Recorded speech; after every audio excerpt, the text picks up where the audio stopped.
Part 3 of A Tsunami Unfolds, pages 24 to 31. 5:15 p.m. Saturday, 12th of March 2011, Tohoku, Japan. Search and rescue. Military helicopters had been flying over the disaster zone to assess the damage.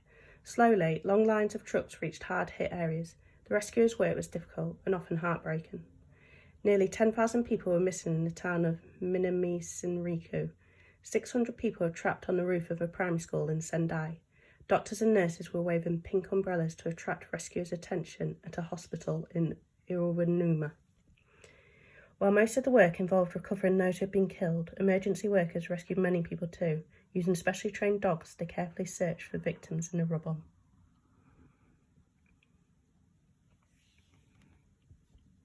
"5:15 p.m, 12th of March 2011, #Quake, damage much worse than imagined. Tears in our eyes when we arrived." Real life, Yumi's experience. After 3 days, Yumi was finally able to leave the airport. Her car had been carried off by the tsunami, so she, like many others, walked home. Yumi was thrilled to see that her family was fine and her home was still standing, but water had destroyed nearly all of her community. Many neighbours had lost everything. Several people moved in with Yumi's family. For a long time, they had no gas, water or electricity.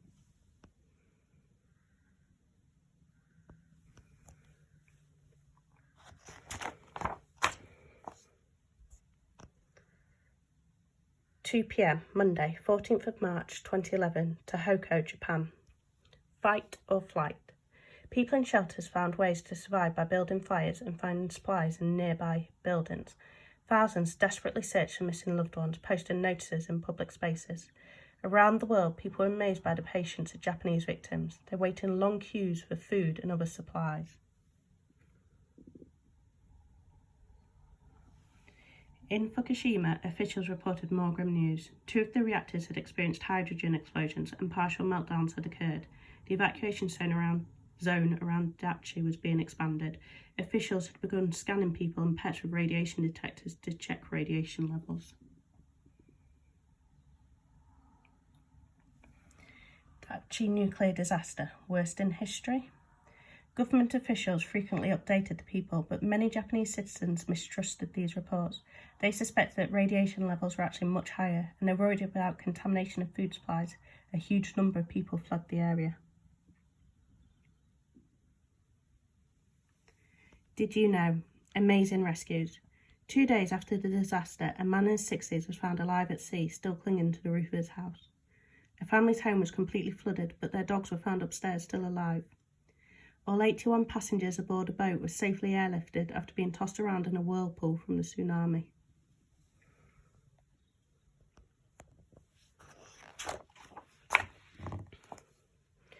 Monday, 11th of April 2011, Tohoku, Japan. 1 month later. 1 month after the tsunami, people across Japan created memorials and stood in silence to remember victims. Many threw flowers in the sea. By now, some people had returned to work and school, but most had not yet returned to any kind of normal life. Thousands were still in temporary housing. Japan still facing many challenges. The situation at Dachi remained a nuclear emergency. Radiation levels there were so high that workers were using robots to assess damage.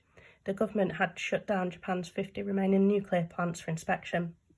The earthquake and tsunami in Japan were the most recorded disasters in history. This means that scientists had a lot of new data to study, which could lead to valuable new lessons about earthquakes and tsunamis. Government officials were also studying the disasters. What had gone wrong on 11th of March 2011? How could Japan, a well-prepared nation, avoid such massive damage in the future? Did you know? Illnesses from tsunami.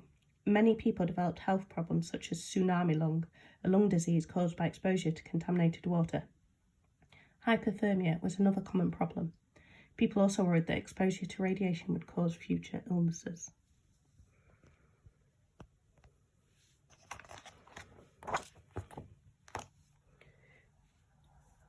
Monday, 11th of March 2013, Honshu, Japan. A will to survive. Japan created new tsunami evacuation plans and built taller seawalls. New sensors helped to predict disasters more accurately and improve warning systems. The rebuilding of homes continued, but for many its pace was slow and frustrating.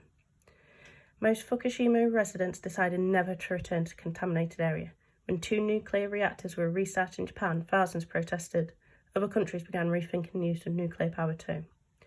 2 years later, 300,000 still in temporary housing. Did you know? Damage from the 11th of May 2011. The disasters killed about 19,000 people. The estimated cost of the damage was about £158 billion.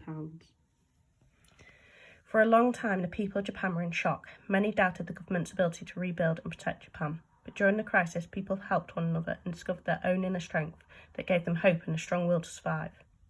11th of March 2012, #Quake, crowd gathered at Sea Today to remember. Real life, Yumi's experience. Yumi remembers the terrible destruction in 2011, yet she also remembers something else, people's amazing response. She saw no one trying to take advantage of others, even when his or her own survival was at stake. Instead, she witnessed people doing their best to support each other. It was this kind of support that helped Yumi heal and recover.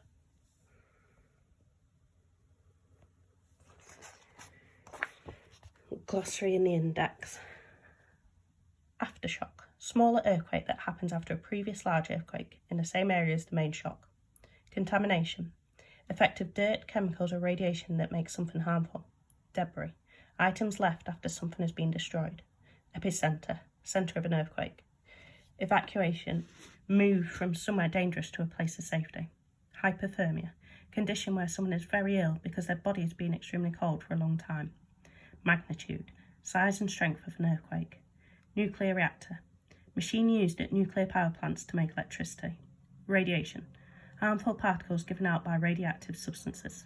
Relief organisation. Organisation that provides help to people. Seismograph. Instrument that measures the strength of an earthquake. Seismologist. Scientist who studies earthquakes. Tectonic plate. One of a series of giant pieces of rock that make up Earth's surface, whose movement can cause earthquakes.